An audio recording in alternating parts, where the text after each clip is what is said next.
এবার দেখো, এবার তোমাদের যেটা বললাম যে ধরে নাও কোনো একটা সংখ্যা, সেটা জোড় না বিজোড় আমি কম্পিউটারকে দিয়ে চেক করাবো, ঠিক আছে? তাহলে এখানে লিখলাম ইনপুট এনি, আচ্ছা A N input any number, তুমি কোন একটা নাম্বার ইনপুট করলে সেই নাম্বারটা জোড়ের, জোড় মানে কি even, even or odd, odd মানে হচ্ছে বিজোড়, ঠিক আছে, বিষম বা বিজোড়। তাহলে কোন সংখ্যা ইভেন অর অড, সেই নাম্বার ইভেন না অড সেটা তোমাকে বলে দেবে। তা কি করে বলবে? তুমি এখানে নাম্বার লিখবে, এটাকে ছোট করলাম, একই ঘরে নিয়ে আসতে গেলে কি করতে হবে বলেছিলাম, র‍্যাপ টেক্সট, তা এবং অ্যালাইনমেন্টটাকে সেন্টার করে নেবে, সবগুলোকেই সেন্টার করে নাও, সেন্টার হয়ে যাবে, ক্লিক করে দেবে এবং এটাকে বর্ডার দিয়ে দেবে, অল বর্ডার, ঠিক আছে? এটাকে যদি ছোট করো তাহলে ইভেন এবং or, even or odd, even অথবা অড এটা করতে পারো। তাহলে এখানে কোন একটা সংখ্যা লিখবে, সেই সংখ্যাটা জোড় না বিজোড় সেটা তোমাকে এখানে বলবে। তাহলে কি করবে, কোন সংখ্যা জোড় বিজোড় আমরা কি করে বার করি, কি করে? ধরো 40 জোড় না বিজোড়? কেন জোড়? 2 দিয়ে ভাগ যাবে, 2 দিয়ে ভাগ না গেলে তো বিজোড়, তাই তো? তো 2 দিয়ে ভাগ গেলে ভাগশেষটা শূন্য হয়, মানে মিলে যায়। তাহলে আমি এখানে যে কোনো একটা সংখ্যা লিখতে পারি, যাই লিখি না কেন। এবার বললাম মড ফাংশনের কাজ কি, তোমাদের আগের দিন বলেছিলাম মড, মড ফাংশনে কি দেখায়, এমওডি মড, আগে ফার্স্ট ক্লাসে সেকেন্ড ক্লাসে করেছিলাম, ভাগ দেখায় না মড ফাংশনে, এমওডি মড ফাংশনে ভাগশেষ দেখায়। তাহলে বললাম যদি এই সেল অ্যাড্রেসকে, এই সেল অ্যাড্রেস ডিভাইড, সরি এখানে বললাম যদি দিলাম, দিয়ে মড ফাংশন ইউজ করলাম, ডিভাইডেড দিয়েও করতে পারতাম, ওই cell address divided to equal to 0, তাহলে বললাম জোড় না হলে বিজোড়, ঠিক আছে, ইজি করতে পারতে পারি।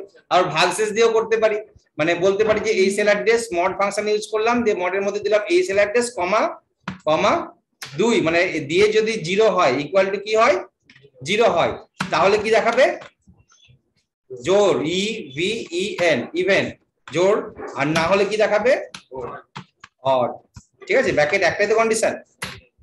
তাহলে জোড় এই সংখ্যাটা কি, odd, even, even odd, even odd চলে এসছে। তাহলে আমাদের ফর্মুলা কি হলো, এই যে a2 তে যে ভ্যালুটা আছে তাকে 2 দিয়ে ভাগ করে ভাগশেষ শূন্য হলে কি হলো, ইভেন, আর না হলে অড।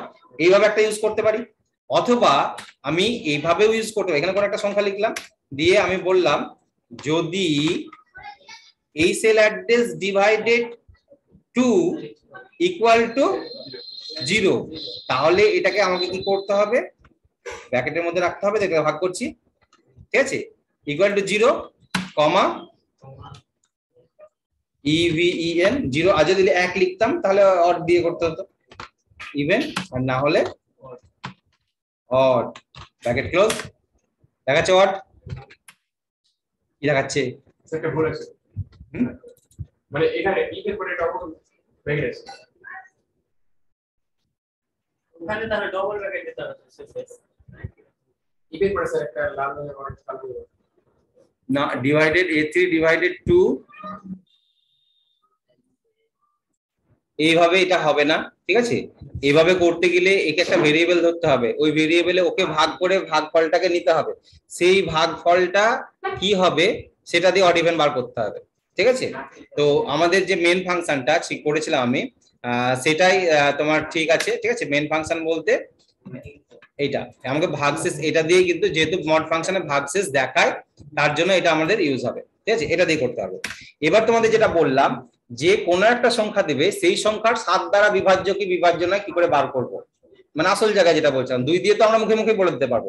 তোমাকে যদি বলে দিল যে এই সংখ্যাটা 9 দ্বারা বিভাজ্য কি বিভাজ্য নয়, তখন তুমি কি করে বার করবে, ইজ ডিভাইজেবল বাই 7 অর 9, যে কোনো একটা বললাম, হয়তো 9 ও বলতে পারি, 9 এবং 7 দ্বারা বিভাজ্য এরকম কোন সংখ্যার নাম বলো, ঠিক আছে, তাহলে যে কোনো সংখ্যা। তো এখানে তখন অর ফাংশন দিয়ে ইউজ করতে হবে।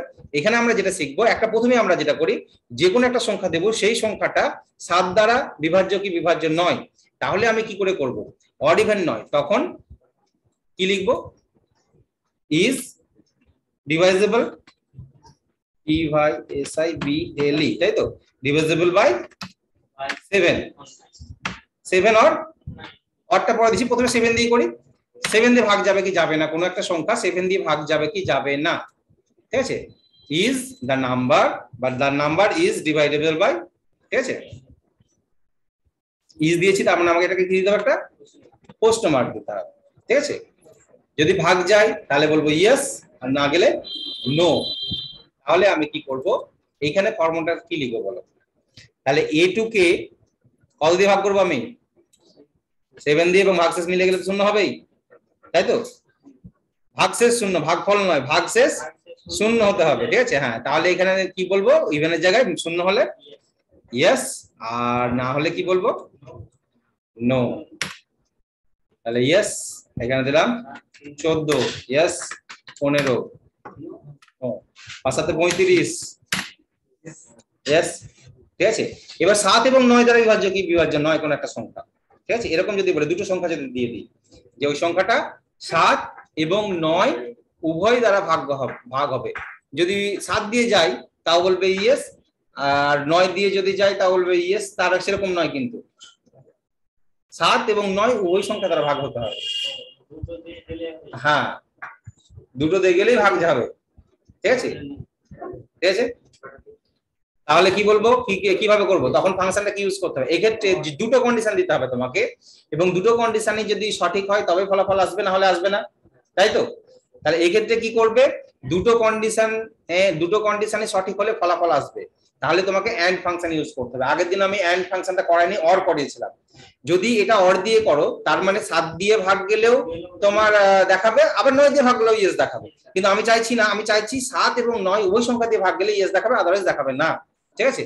তাহলে কি করে করবে, হ্যাঁ, এন্ড ইউজ করবে ফাংশনটা, তখন তুমি কি করবে, ইফ এর সাথে কি করবে, আরেকটা ফাংশন লাগাবে, ইফ এর ব্র্যাকেটের মধ্যে লাগাবে এন্ড লাগিয়ে ব্র্যাকেট দিলে এন্ড এই যে ইকুয়াল টু 0 এই কথাটা লিখতে হবে, আবার এর সাথে কি লিখতে হবে, আবার এর সাথে আবার মড লাগাতে হবে, মড a2, সরি a2 নয়, হ্যাঁ a2 কমা 9 ইকুয়াল টু 0 কমা, আচ্ছা এটাকে বড় করছি, গন্ডগোল হয়েছে দেখে নিচ্ছি আমি, এখানে যদি ফর্মুলা যদি ভুল থাকে তোমারই আসবে, ঠিক আছে, if and mod a2 divided 7 equal to 0 comma mod a2 comma 7 equal to 0 দিয়ে এখানে আমাকে এখানে এন্ড এর ব্র্যাকেটটা ক্লোজ করে দিতে হবে, এখানে এন্ড এর ব্র্যাকেটটা ক্লোজ করতে হবে, ঠিক আছে।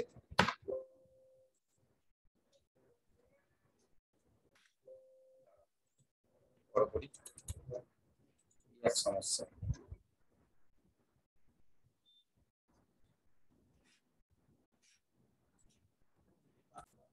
ওখানে একটা এক্সট্রা ব্র্যাকেট, এখানে একটা এক্সট্রা ব্র্যাকেট পড়েছিল, ইফ ফার্স্ট ব্র্যাকেট শুরু হলো এন্ড, তাহলে এন্ড ফাংশনের মধ্যে কি কি থাকছে, এন্ড ফাংশনের মধ্যে থাকছে দুটো জিনিস থাকছে, দেখো দুটো কন্ডিশন থাকছে, যে 7 দিয়ে ভাগ করে 0 হতে হবে এবং 9 দিয়ে ভাগ করে ভাগশেষ 0 হতে হবে, তাহলে ইয়েস দেখাবে, আদারওয়াইজ কি দেখাবে, নো দেখাবে, ঠিক আছে। এবার এখানে ক্লিক করে আমি এন্টার মারি, এবার দেখি, তাহলে 35 কে নো বলছে, 7 দিয়ে যাবে, 9 দিয়ে যাবে না, কত করব, 63, ইয়েস, ঠিক আছে, আচ্ছা। এবং এরকম যদি সংখ্যা, তাহলে আমাকে এটার মানে হচ্ছে লসাগু, তাই তো, হ্যাঁ, তাহলে এইরকম ভাবে এর পরবর্তী সংখ্যা যদি আমি চাই, যে কোনো একটা সংখ্যা দিলাম, ঠিক আছে, যে আমি দেখে নিতে পারি হবে কি হবে না, ঠিক আছে, তো এরকম ভাবে আমরা এই সংখ্যাগুলো চেক করে নিতে পারি যে কোন কোন সংখ্যা 7 এবং 9 দ্বারা বিভাজ্য কি বিভাজ্য নয়। তাহলে কন্ডিশনটা বুঝতে পারলে, বুঝতে পেরেছো কি কিভাবে করলাম, এখানে দেখে নাও, দেখো এন্ড এর জায়গায় যদি আমি এখানে কি ফাংশন ইউজ করতাম, or, in case or use করলাম তাহলে কি হতো বলো, অর দিয়ে দিলাম, হ্যাঁ দেখো 63 কে ইয়েস তো দেখাচ্ছে, আমি 35 লিখলাম তাও কি দেখাচ্ছে, ইয়েস দেখাচ্ছে, মানে 7 দিয়ে যাবে, 9 দিয়ে না, 7 দিয়ে তো যাবে, ঠিক আছে। আমি যদি 70 লিখি, এখানে যদি 70 লিখি তাও কি দেখাবে, ইয়েস দেখাবে, আবার 71 লিখলে নো দেখাচ্ছে, কারণ 7 দিয়ে যাবে না, আবার 9 দিয়েও যাবে না, আবার 81 যদি লিখি তাও ইয়েস দেখাবে, কারণ আমার 9 দিয়ে যাবে, 7 দিয়ে না গেলেও 9 দিয়ে তো যাবে, ঠিক আছে? তাহলে অর ফাংশন হচ্ছে দুটো শর্ত বা চারটে শর্ত যাই দাও না কেন, যে কোনো একটা সঠিক হলেই তোমাকে ফলাফলটা ট্রু ফলাফলটা দিবে। আর এন্ড ফাংশনে কিন্তু একটা হলে হবে না, দুটো কন্ডিশনই সঠিক হলে তোমাকে দেবে। তাহলে এন্ড ফাংশন আমরা এইভাবে ইউজ করতে পারি। তাহলে এখানে অর এর জায়গায় কি লাগাবো আমরা? এন্ড। ক্লিয়ার? ওকে, তাহলে এটা নোট ডাউন করে নাও।